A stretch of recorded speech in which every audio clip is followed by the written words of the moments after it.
Ang pagwawala ni Hisoka ay mas nagpatindi pa sa labanan sa loob ng arena. Subalit sa kabila ng kanyang effort na dumistansya sa mga puppets sa pag-aakalang papasabugin ni Chrollo ang mga ito kapag nakalapit, nagulat ang lahat nang biglang sumabog ang ulo na ginamit ni Hisoka bilang weapon.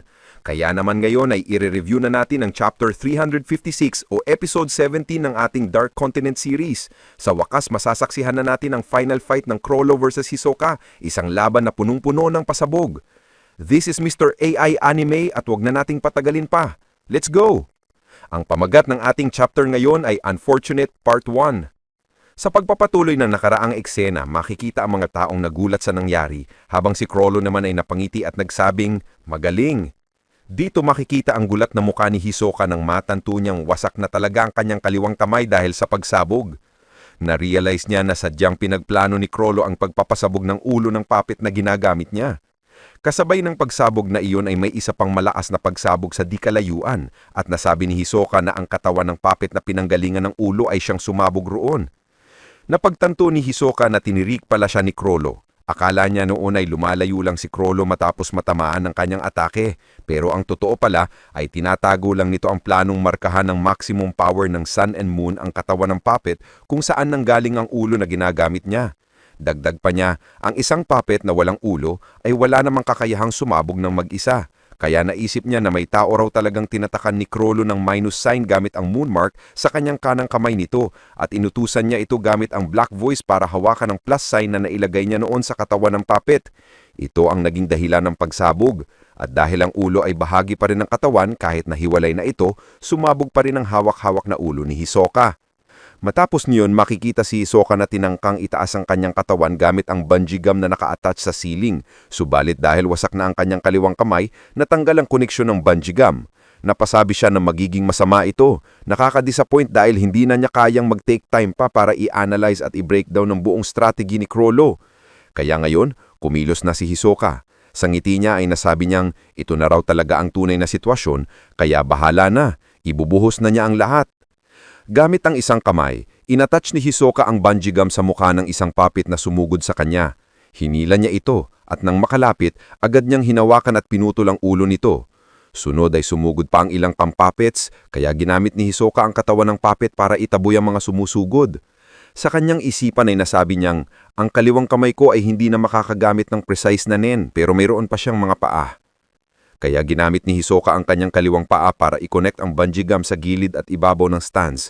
Nang na-attach na niya ito, hinila niya ang sarili pataas gamit ang bungee gum na nakakabit sa kanyang paa at nakaposisyon siya sa spot na malayo sa mga puppets at sa mga tao. Subalit dahil sa sobrang dami ng mga puppets, muli silang nakabuo ng human ladder para makalapit pa rin kay Hisoka. Kung kaya't dito na naghanda ng atake si Hisoka at pinato ang ulo sa mga puppets dahilan para magwawasak ang mga ulo ng mga ito. Pero sa kabila ng mga ataking iyon ay napakarami pa rin ng mga puppets na papalapit sa kanya, kaya lumayo na lamang muna si Hisoka nang pinanatili niyang naka-attach ang sarili niya in between sa mga stands. Matapos niyon sa ibang bahagi ng stands ay may panibagong mga puppets na inutusan ni Chrollo na hanapin si Hisoka sa second floor. Bago pa man natapos ni Chrollo ang kanyang command, makikita na ang mga bagong batch ng mga puppets na mabilis ng patungo sa second floor. Ang kakaiba sa mga puppets na ito ay isang palad ay may marka ng minus sign at ang isa naman ay may marka ng plus sign. Ibig sabihin lahat sila ay may full power mark mula sa ability na Sun and Moon.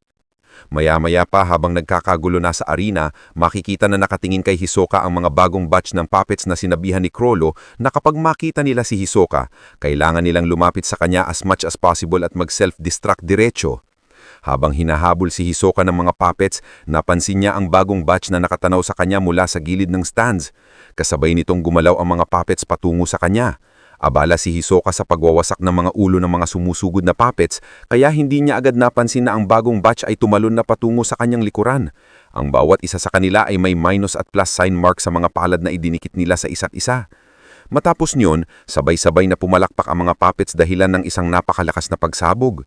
Makikitang maraming tao at puppets ang nadurog sa pagsabog na iyon, habang si Hisoka naman ay buhay pa rin ganong gulat na gulat sa nangyari. May tumalsik mula sa gitna ng pagsabog at unti-unting papalayo sa pinangyarihan nito. Sinundan ng unang batch ng puppets ang tumalsik na taong iyon na walang iba kundi si Hisoka. Binalot niya ang kanyang katawan gamit ang kanyang aura para maprotektahan ang sarili. Dito na naman kumilos sa mga puppets na nasa baba para salubungin si Hisoka. Habang nasa mid-air siya at papalapit sa kabilang bahagi ng stands, makikitang naka-standby na palaroon ng second batch na mga puppets ni Chrollo. Nang napansin ito ni Hisoka, tumingin siya sa arena sa ibaba kung saan naghihintay din ng mga ibang puppets. Kung tutuluyan siyang pupunta sa side na iyon o kung hahayaan niyang mag-go with the flow ang kanyang katawal sa impact ng pagsabog, tiyak na sasalubungin siya ng mga puppets na naghihintay. Kaya gamit ang kanyang paa, tinangka niyang gawin ang inihisip niya kanina. Subalit dito niya rin na-realize na putol na pala o wasak na rin ang kanyang kanang paa, bagay na ginulat sa kanya. Kaya napasabi siya na, kung ganon, ang kaliwang paa na lang ang gagamitin ko. Nang inextend na sana niya ang kanyang kaliwang paa para i-connect ang kanyang bungee gum sa ceiling, bigla namang siyang binagsakan ng isang buong tao, bagay na labis na ikinagulat ni Hisoka. Habang nasa ere siya ay tinignan niya kung saan nanggaling ang taong iyon. Sa kanyang pagtingin makikita sa malayo si Chrollo na nakatayo habang hawak-hawak ang isang tao at makikita na takot ang taong iyon na nasa kamay ni Chrollo. Maya-maya ay umanyapol na si Chrollo at ibabato niya ngayon ng taong hawak niya. Dito naman nagpanik si Hisoka at nasabi niya sa kanyang isipan na kailangan kong lumayo at pumunta sa siling. Nang kumilos na si Hisoka, bigla namang inihagis ni Chrollo ang taong napakalakas at sapul nito si Hisoka. Tinamaan talaga siya at makikitang napahulog na naman siya. Sa kanyang pagbagsak, makikita pa ang isang kamay na balak niyang i-extend papunta sa ceiling gamit ang bungee gum, subalit huli na dahil bumagsak na siya at ngayon ay napalibutan na ng mga puppets. Sa isipan ni Hisoka ay nasabi niyang, mamamatay na ba talaga ako rito? Habang iniisip niya iyon ay makikitang napakaraming puppets na tuluyan ng papalapit sa kanya. Kaya dito ay numiti si Hisoka at nasabing, well, kung mamamatay lang din naman ako dito Bago pa man niya natapos ang kanyang salita ay makikita naman si Hisoka na bigla namang tila ba naka-full defensive position, barang may tinatago siyang plano. Habang unti-unti na siyang natatabunan ng napakaraming puppets, maya-maya ay bigla na lang sumabog ang mga ito. Napakalakas ng pagsabog na nangyari at grabe talaga. Nagtagumpay ang plano ni Chrollo na patayin si Hisoka gamit ang kanyang mga bomb puppets, subalit ang hindi nila alam ay mangyayari pang isang napaka-rare na phenomena. Isang buhay ang magiging kapalit matapos ang pangyayaring ito. Sa susunod na chapter ay masasaksihan natin ang nakakagulat na pangyayari at ang napakatinding paghihiganti. Dito na muna natin tatapusin ang video sa last panel na ito mga kaibigan kung saan makikita natin ang napakalakas na pagsabog. Kung nagustuhan nyo ang ating video, you can give a like, comment, follow, subscribe na rin for more videos like this. Maraming salamat, this is Mr. AI Anime and see you guys again on my next video.